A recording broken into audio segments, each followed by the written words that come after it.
감사합니다. 오늘 소망목장 주간 예배인데 제가 오늘 설교를 제목을 소망의 이유가 준비된 사람이라는 제목으로 베드로전서 3장의 말씀을 가지고 함께 은혜를 나누고 싶습니다. 소망이 있다, 소망이 없다 이렇게 말할 때 여러분 어떤 생각부터 하시나요? 우리 교회에 소망이 있다라고 얘기하면 우리는 제일 먼저 뭘 떠오르냐면 교회 학교, 교회의 미래를 생각하지 않습니까? 소망이 있다, 소망이 없다. 요즘 일본 젊은이들을 사토리 세대라고 한다고 합니다. 사토리 세대. 사토리라는 말은 도를 깨쳤다라는 말이에요. 이 득도를 일본말로 사토리. 그래서 득도한 세대라고 하는데 그 이유는 무엇이냐면 일본 젊은이들은 지금은 비록 불행하지만 장차 더 행복해질 것이라는 생각을 아예 하지 않기 때문이다. 오늘의 젊은이들은 내일이 더 나아질 것이다라는 생각을 믿지 않는다. 그들의 눈앞에 펼쳐져 있는 것은 그저 끝나지 않은 일상일 뿐이다. 그래서 지금 행복하다고 말할 수 있다. 다시 말해 인간은 미래에 대한 희망을 잃었을 때 비로소 행복해질 수 있다. 일본의 사회학자 후루이치 노리토시라는 사람이 절망의 나라 행복한 젊은이들이란 책에서 이렇게 이야기했습니다. 일본의 젊은이들이 지금 약 70% 정도가 나는 지금 행복합니다라고 얘기한대요. 그 이유는 뭐냐면 미래에 소망이 없어서, 미래 소망이 없고 그냥 내가 갖고 있는 거 지금 다 쓰고 지금 즐기고 지금 이렇게 살다가 가면 된다라고 생각하기 때문에 행복하다. 이게 일본의 문제다 이렇게 얘기했다라는 거예요. 오늘날 한국 사회도 크게 다르지 않은 것 같습니다. 여러분 다 아시는 것처럼 3포 세대 결혼, 연애, 출산 포기했다. 5포 세대 연애, 결혼, 출산, 인간관계, 집을 포기했다. 7포 세대 연애, 결혼, 출산, 인간관계, 집, 꿈, 희망을 포기했다. 많이 들어보셨죠? 그래서 한동안 한국 사회에 유행했던 말은 무엇이냐? 힐링입니다. 힐링. 그래서 모든 단어에다 힐링을 붙이는 거예요. 힐링 여행, 힐링 요리, 힐링 패키지, 힐링 콘서트, 힐링 뮤지컬, 힐링 데이트, 힐링 인문학, 힐링 축제, 힐링 산행, 힐링. 그렇게 힐링을 외치던 대한민국을 젊은이들은 어떻게 부르느냐? 헬조선이라고 부릅니다. 한 청소년 상담센터에서 통계를 내본 결과 상담을 하러 온 학생들의 75%가 뭐라고 얘기하냐면 저만 다른 사람들에 비해서 뒤처지는 것 같아요. 이렇게 얘기한대요. 다 같이 뒤처지는 게 아니고 나만 뒤처지는 것 같아요. 10명 중에 7명, 10명 중에 8명 학생들이 그렇게 느낀다는 거예요. 사회는 자꾸 변해갑니다. 환경도 달라집니다. 상황도 바뀝니다. 그러면서 많은 사람들이 상황과 환경과 시대 때문에 소망이 없다, 절망한다, 힘들다라고 얘기한다라는 거예요. 여기저기를 돌아봐도 소망이 없는 것 같은 이때 그리스도인들은 어떻게 살아가야 하느냐? 똑같이 소망이 없다 이야기해야 되느냐? 성경은 그렇게 이야기하지 않습니다. 사도 베드로는 오늘 어떻게 도전하냐면 소망에 관해 이유를 묻는 자에게 대답할 것을 항상 준비해라 이렇게 말씀하고 있어요. 다시 말하면 모든 사람이 소망이 없다고 얘기할 때 그리스도인들은 소망이 있습니다라고 얘기할 수 있어야 한다는 거예요. 아멘이 작은 것 같은데 많이 힘드세요 여러분? 오늘 말씀 통해서 여러분 삶의 소망을 회복하게 되시기를 축복합니다. 오늘 베드로 전서는 네로 황제 박해 때 이방 지역에 흩어져 있던 교회들에게 베드로가 쓴 편지입니다. 왜 썼을까요? 위로하기 위해서 썼죠. 박해가 너무 심하니까. 기원 후 64년에 로마 시내에 화재가 발생하는데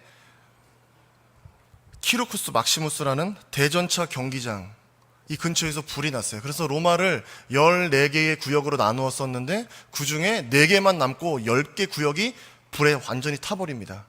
그래서 네로 황제가 어떻게 하냐면 이 불에 탄 이 사람들에게 구호 물품도 주고 나라에서 돈도 빌려줘서 재건할 수 있도록 도와주고 했는데 사람들은 그렇게 생각하지 않았어요. 사람들은 이 불이 사고가 아니라 네로 황제가 자기의 황금 궁전을 짓기 위해서 그 터를 마련하려고 불을 낸 거라고 로마 사람들은 생각했습니다. 그래서 네로 황제는 이 로마 사람들의 의심과 불평을 잠재울 방법으로 희생양을 삼았는데 누군가 이 불을 일부러 냈다라고 희생양을 만들었어요. 그 사람들이 누구였냐? 그리스도인이었습니다. 왜냐하면 그때 당시 그리스도인들은 로마 사회에서 별로 인지도가 없었어요. 왜냐하면 다신교 종교 이 사회였던 로마에서 유일신, 여호와만이 하나님이고 신이다라고 주장하는 이 그리스도인들, 그래서 황제 숭배와 이교 숭배를 거부하는 그리스도인들을 편협한 사람들이라고 생각해서 별로 좋아하지 않았습니다.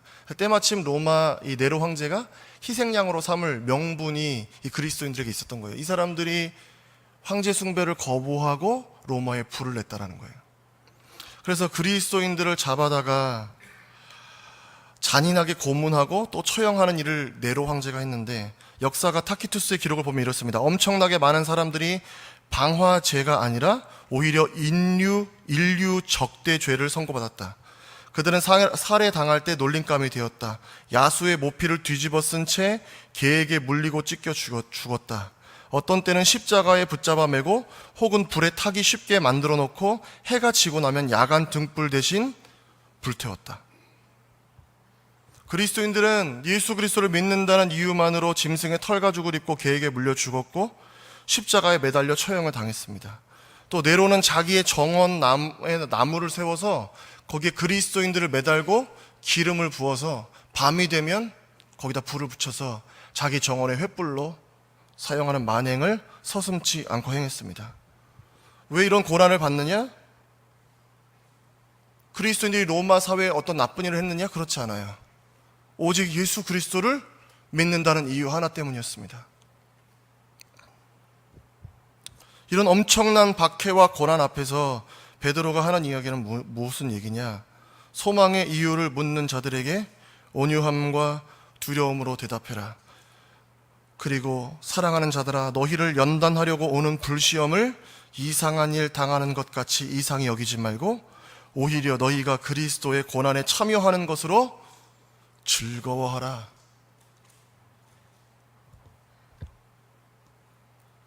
불시험을 이상하게 여기지 말라는 거예요.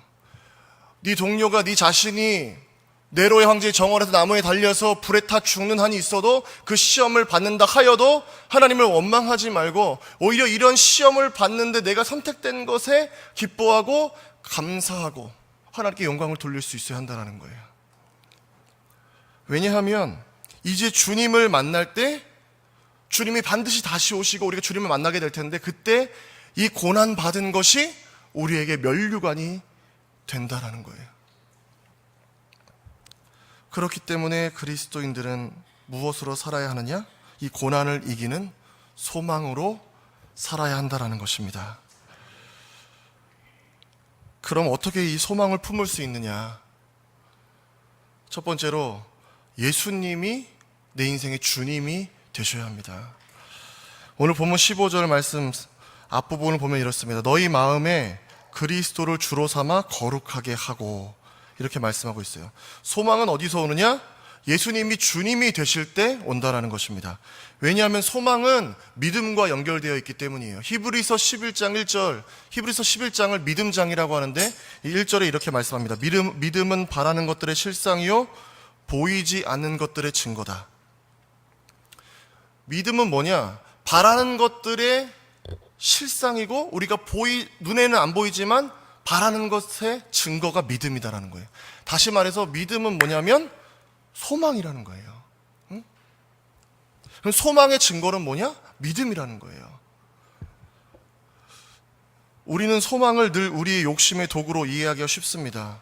소망하면 우리는 뭘 떠올리냐면 우리가 갖고 싶은 거, 소유하고 싶은 거, 그것을 생각하기 쉬운데 성경에서 이야기하는 소망은 그렇지 않습니다. 뭐랑 연결되어 있냐? 하나님의 소원과 연결이 되어 있는 것이 소망이에요. 하나님께서 원하시는 것, 그게 우리의 소망이 되어야 한다라고 성경이 이야기하는 것입니다. 그래서 우리는 앞으로 우리에게 일어날 하나님의 약속과 하나님의 보상과 하나님의 은혜가 우리의 소망이 되어야 한다는 거예요. 예수님께서 우리에게 주신 소망은 무엇이냐? 하나님 나라입니다. 고난 가운데 있는 성도들에게 베드로가 위로하는 말씀은 이 고난이 끝날 것이다. 황제가 바뀔 것이고 하나님께서 황제의 칼을 막을 것이다. 이렇게 베드로가 이렇게 이야기하지 않아. 이렇게 이야기하면 얼마나 위로가 되고 얼마나 좋겠습니까? 근데 베드로는 그렇게 이야기하지 않고 어떻게 이야기하냐면 주님이 오실 그날까지 주님 오실 것을 기대하고 소망하면서 믿음으로 견디라는 거예요.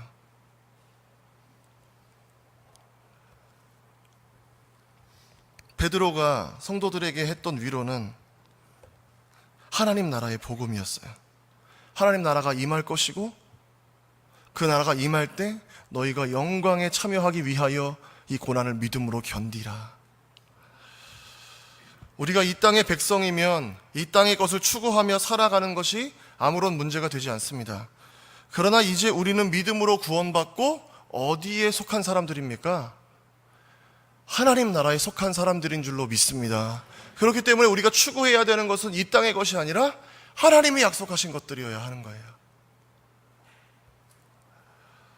그래서 베드로는 우리를 향해 이렇게 얘기하는 거예요. 택하신 족속이며 왕같은 제사장이고 거룩한 나라요 하나님의 소유된 백성이다. 그래서 우리는 무엇을 소망해야 하느냐? 하나님 나라입니다. 우리의 소망은 하나님 나라이고 그래서 우리의 보상은 어디서 받느냐? 하나님 나라에서 받는다라는 거예요. 베드로전서 서두에서 베드로는 본도, 갈라디아, 갑바도기아, 아시아와 비두니아에 흩어진 나그네들에게 이 편지를 쓴다라고 이야기했습니다. 이 지역은 어디냐? 오늘날의 터키 지역인데 터키에는 여러 지하 도시들이 있습니다. 그 중에서 가장 규모가 큰 곳이 데린쿠유라고 하는데 박해를 피해서 그리스도인들이 이 지하로 들어갔던 거예요. 그리고 거기다 도시를 건설했습니다. 잠시 이 환난이 지나가는 것이 아니었기 때문이에요. 이 핍박이 잠시 지나갔으면 좋았을 텐데 네로로부터 주님 오신 이후 300년 기독교가 로마의 종교로 공인이 되기까지 수백 년 동안 박해가 이어졌기 때문에 그리스도인들은 잠시 몸을 피해서 지하로 들어갔다가 거기서 세대를 이어가며 동굴을 만들었던 거예요. 도시를 만들었던 거예요.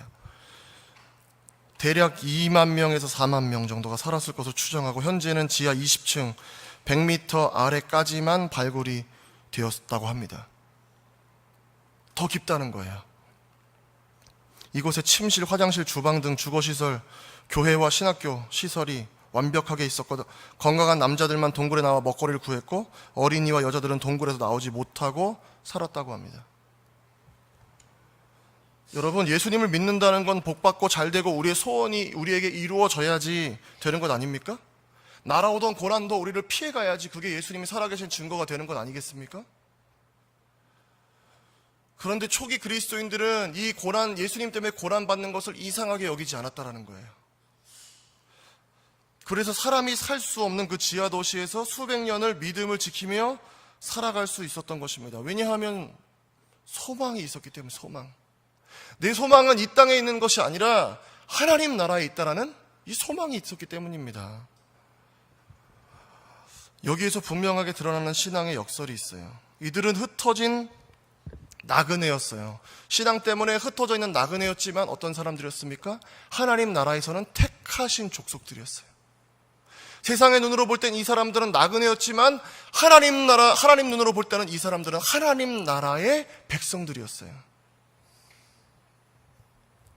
가장 불확실한 인생을 사는 것 같았죠. 먹을 것도 없어서 때가 되면 동굴 밖으로 나가서 먹을 것을 구해와야 되고 그 지하에서 언제까지 살아야 될지 모르는 그런 삶, 불확실한 삶이었지만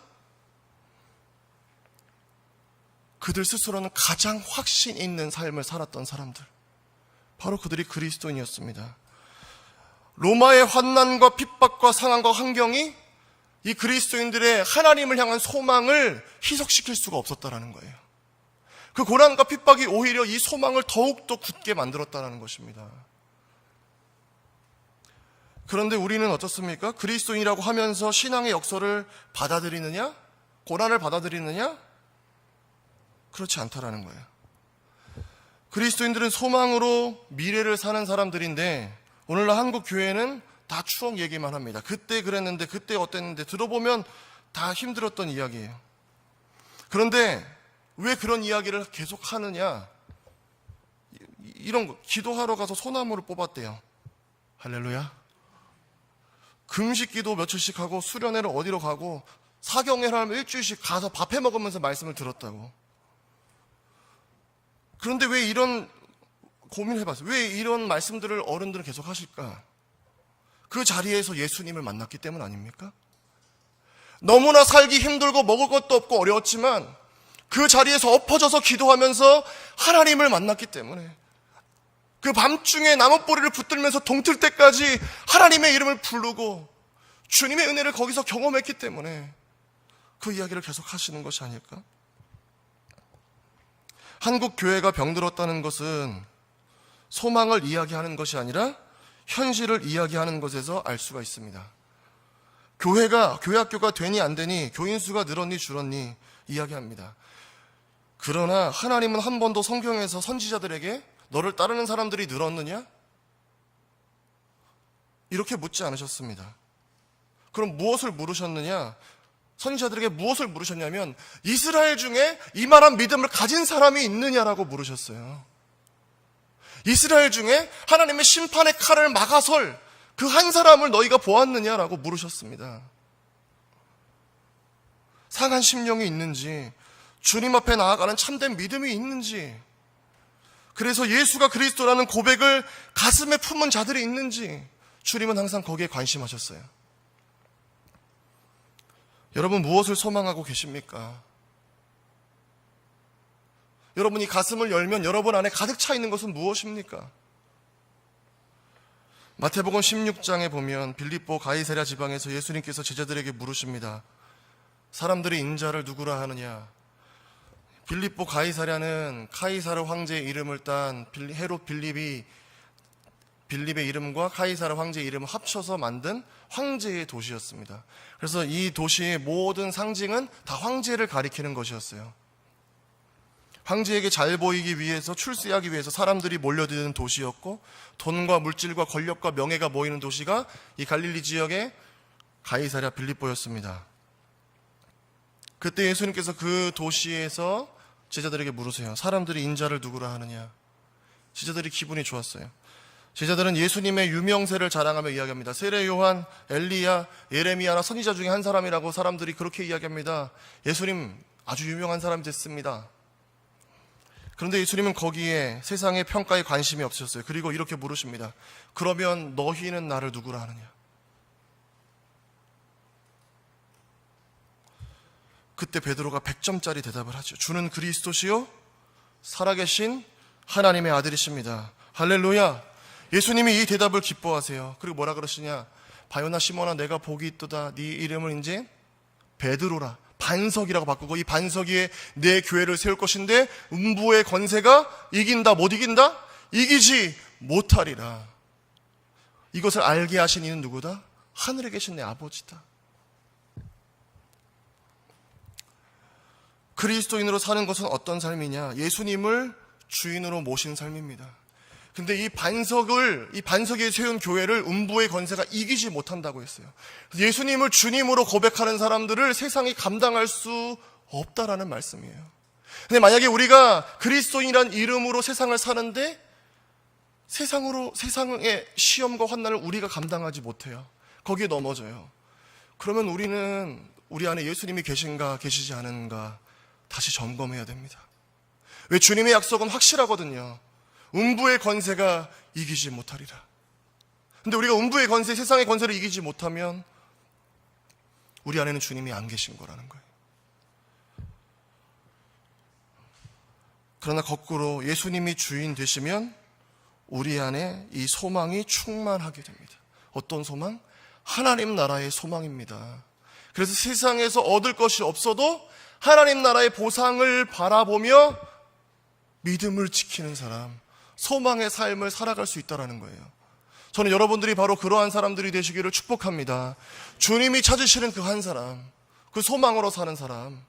세상은 다 힘들다, 어렵다, 그래서 소망이 없다라고 이야기할 때 아니다, 소망이 있다. 하나님 나라의 소망이 있다. 그 나라가 오고 있다.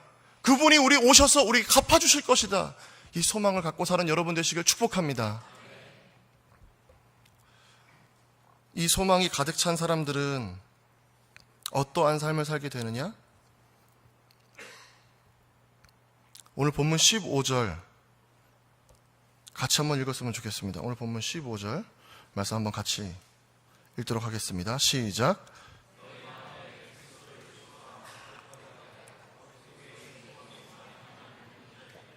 대답할 것을 항상 준비하되 온유와 두려움으로 하고 이렇게 말씀하고 있어요.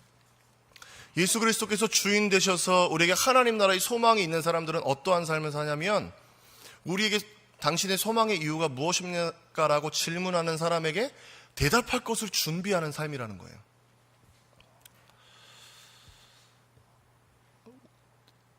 이 본문이 우리에게 도전을 주는 이유는 첫 번째로 우선 우리의 삶을 보고 소망이 있는 것을 사람들이 발견할 수 있어야 된다는 거예요. 그러니까 당신은 어떻게 하기에 그렇게 매일 감사합니까? 어떻게 기뻐합니까? 어떻게 무슨 소망이 있습니까? 라고 사람들이 우리의 삶을 보고 질문할 수 있는 삶을 살아야 한다는 것입니다. 근데 우리는 어떻게 사느냐? 어떻게 문제가 되느냐? 우리가 평생 그리스도인을 살면서 받으면 안 되는 질문이 뭐예요? 교회 다녔어요? 교회 다니셨어요? 이 질문 받으시면 안 됩니다. 그런 줄 몰랐네. 이렇게 되면 더 심각한 거예요. 우리의 삶을 보고 세상이 저 사람은 다르구나. 저 사람에게 소망이 있구나. 그래서 그 이유가 뭐예요? 라고 물을 수 있는 삶이 되어야 한다는 겁니다. 여러분. 그런데 우리는 대부분 어떻게 사냐면 세상과 별로 구별 없이 살아요. 그래서 소망이 아니라 절망을 우린 달고 살죠. 힘들어 죽겠네. 배고파 죽겠네. 속상해 죽겠네. 열받아 죽겠네. 더워 죽겠네. 추워 죽겠네. 기쁨과 감사가 아니라 교회들마다 염려가 넘치죠. 그러나 여러분, 현실의 문제를 넘어서는 하나님 나라의 이 소망을 여러분들이 꼭 갖게 되시기를 축복합니다. 마태복음 6장 31절부터 33절은 너무나 유명한 말씀인데 하나님 나라를 소유한 사람들은 이러한 삶을 산다고 가르치고 있습니다. 그러므로 염려하여 이르기를 무엇을 먹을까 무엇을 마실까 무엇을 입을까 하지 말라. 이는 다 이방인들이 구하는 것이라. 너희 하늘 아버지께서 이 모든 것이 너희에게 있어야 할 줄을 아시느니라. 그런즉 너희는 먼저 그의 나라와 그의 일을 구하라. 그러면 이 모든 것을 어떻게 하신다? 너희에게 더하시리라. 주시겠다가 아니라 더하신다. 넘치도록 주신다는 거예요. 할렐루야. 이 말씀 우리가 다 알고 있습니다. 그런데 이게 우리 삶에서 실천이 되느냐? 안 된다는 거예요. 중요한 건 뭐냐면 소망의 이유를 머리로 아는 것으로 대답하는 것이 아니라는 거예요. 제가 다이어트를 하고 있습니다. 안 믿으시는 제 목표는 2자리로 가는 건데 맨날 생각합니다. 탄수화물 적게 먹고 채식하고 탄산음료를 마시지 말고 또 운동하고 기초대사량을 늘려서 식사 좀 조절하고 단백질 어떻게 탄수화물 어쩌고 저쩌고. 그런데 제가 수요 예배 끝나고 가면 뭐 하냐면 라면 물을 올리거든요. 배고파서. 상황과 환경을 만나면 알던 것을 까먹는 거예요. 그냥 까먹어요.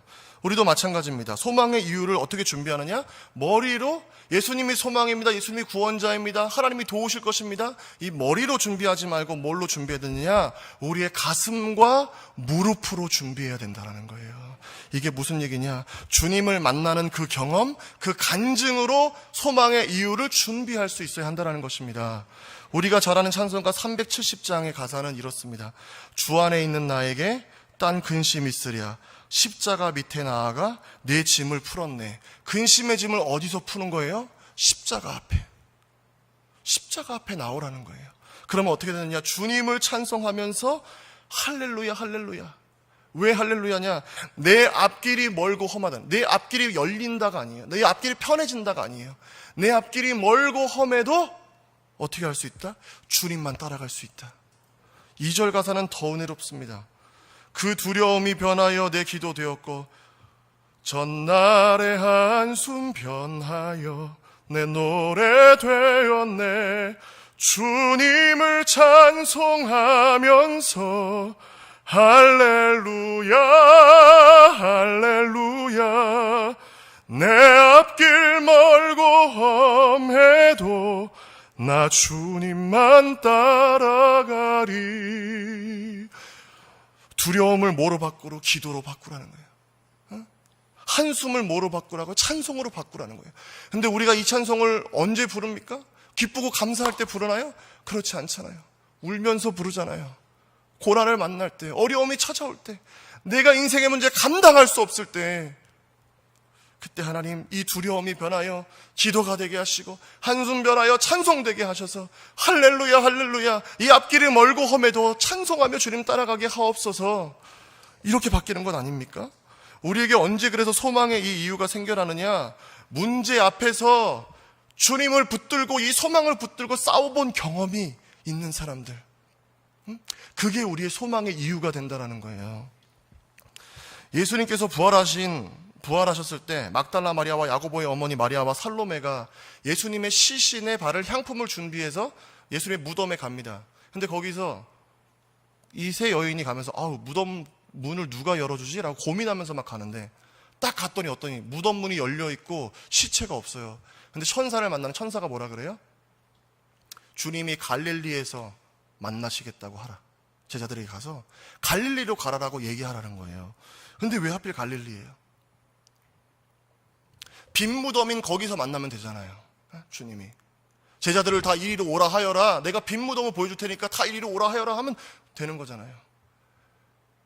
근데 마가복음 16장 7절에서 이렇게 찝어서 말씀해요. 가서 그의 제자들과 베드로에게 이르기를 예수께서 너희보다 먼저 갈릴리로 가시나니 전에 너희에게 말씀하시는 너희가 거기서 배우리라 하라 하는지라. 왜 갈릴리에서 만나느냐? 갈릴리가 어디였어요? 베드로가 예수님을 처음 만난 곳 아닙니까? 밤새도록 수고해서 물고기를 잡으려고 했는데 한 마리도 잡지 못하고 그물을 정리할 때 주님이 오셔서 말씀을 들려주시고 깊은 데로 가서 그물을 내려라. 베드로가 순종해서 그물을 내렸을 때 밤새도록 한 마리도 보이지 않던 물고기가 예수님의 말씀을 따라서 그물 안으로 들어오는데 베드로가 평생 어부일을 했지만 한 번도 경험할 수 없었던 놀라운 만선을 경험하는 거예요. 거기서 베드로가 뭘 발견하냐? 저분은 주님이시구나. 나는 죄인입니다. 나를 떠나소서. 베드로가 이렇게 얘기했다는 거예요. 선생님 정말 대박입니다. 저와 같이 동업하시죠. 이렇게 하지 않았다는 거예요. 당신은 주님이시군요. 제가 죄인입니다. 저를 떠나주십시오. 그때 예수님이 나를 따라와라. 내가 이후로는 사람을 낚는 어부가 되게 하리라. 그렇게 베드로가 예수님을 만난 자리가 어디예요? 갈릴리 바다라는 거예요. 지금 상황은 어떤 상황입니까? 예수님이 십자가에 달려서 허무하게 죽으시고 제자들은 다 흩어져서 아무 소망이 없어요. 근데 자기는 어떻게 했냐? 나는 다른 제자들 다 버려도 예수님 배신하지 않겠다고 했는데 예수님 목전에서 예수님 3번 배신한 사람이 누구예요? 자기예요. 자존감도 낮아지고 모든 상황도 다 불리하고 되는 것이 없어요. 그런 절망의 상황에서 주님이 베드로를 어디로 부르시느냐? 갈릴리로 다시 와라. 그때 절망을 경험했지만 그 절망에서 나를 만났던 것처럼 지금은 보이지 않는 이 절망의 상황에서 내가 다시 너를 새롭게 하리라. 그래서 갈릴리로 부르셨다라는 거예요. 그래서 우리에게 무엇이 있어야 하느냐? 영적인 갈릴리가 있어야 할 줄로 믿습니다. 어떤 자리? 주님을 만나는 자리, 주님께서 일으켜주시는 자리, 그것을 경험하는 자리가 우리에게 있어야 이것이 우리에게 소망의 이유가 된다는 거예요. 베드로도 이렇게 그 주님을 만난 베드로가 오늘 이렇게 담대하게 얘기하는 거예요. 그래서 베드로서 1장 3절 4절에 우리 주 예수 그리스도의 아버지 하나님을 찬송하리로다. 그의 많으신 긍휼대로 예수 그리스도를 죽은 자 가운데서 부활하게 하심으로 말미암아 우리를 거듭나게 하사 산 소망이 있게 하시며 썩지 않고 더럽지 않고 쇠하지 아니하는 유업을 있게 하시나니 곧 너희를 위하여 하늘에 간직하신 것이라. 이렇게 말씀하고 있어요. 이 한마디로 얘기하면 뭐냐면요, 죽음 아무것도 아니야 라는 거예요. 죽음 아무것도 아니야. 왜? 우리 주님 예수님이 죽음을 이기시고 부활하셨으니까. 할렐루야. 베드로가 이 서신 처음에 그걸 딱 쓰는 거예요. 두려워? 죽음이 무서워? 두려워하지 말아라.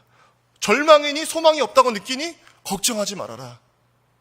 우리 주님은 죽음을 이기신 주님이시다. 여러분 그 주님을 만나고 계십니까? 어떻게 만나느냐? 무릎으로 만나는 거예요. 기도의 자리에 나오셔서 엎어지셔야 돼요. 그러지 않고는 주님을 만날 수가 없습니다. 겸손히 주님을 찾는 자만이 주님을 만날 수가 있는 거예요, 여러분. 오늘 여러분에게 이 주님을 만나는 사건, 그 하늘나라가 바로 여러분의 소망의 이유가 되시기를 축복합니다. 믿음은 삶의 태도이고 소망은 삶의 방향성입니다. 믿음은 지금 내가 어떤 삶을 살고 있는지 나타낸다면, 소망은 내가 앞으로 어떤 삶을 살아갈지를 보여주는 거예요. 하나님 나라를 소망한다는 것은 그래서 우리가 앞으로 하나님 나라를 향해 달려간다는 것과 다르지 않습니다. 사랑하는 여러분은 그 하나님 나라를 소망하는 여러분의 삶이 되시기를 축복해요.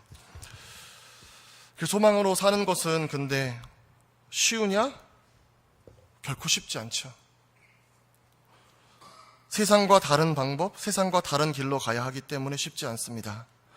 그리고 세상과 다른 것을 추구해야 할 때 우리에게 드는 의심은, 이게 도대체 맞는 건가? 이 길이 맞는 건가? 이런 의심이 든다라는 거예요. 믿음으로 하나님 나라를 소망하며 가는 길이 세상이 볼 때 미련한 길이지만 구원을 받는 자들에게는 무엇이냐? 하나님의 능력이 되는 줄로 믿습니다. 1885년 한국에 선교사로 온 언더우드는 이렇게 기도했어요. 주여, 지금은 아무것도 보이지 않습니다. 보이는 것은 고집스럽게 얼룩진 어둠뿐입니다. 어둠과 가난과 인습에 묶여있는 조선 사람들 뿐입니다. 그들은 왜 묶여있는지도 고통이라는 것도 모르고 있습니다. 의심부터 내고 화부터 냅니다. 조선 남자들의 속셈이 보이지 않습니다. 이 나라 조정의 내심도 보이지 않습니다.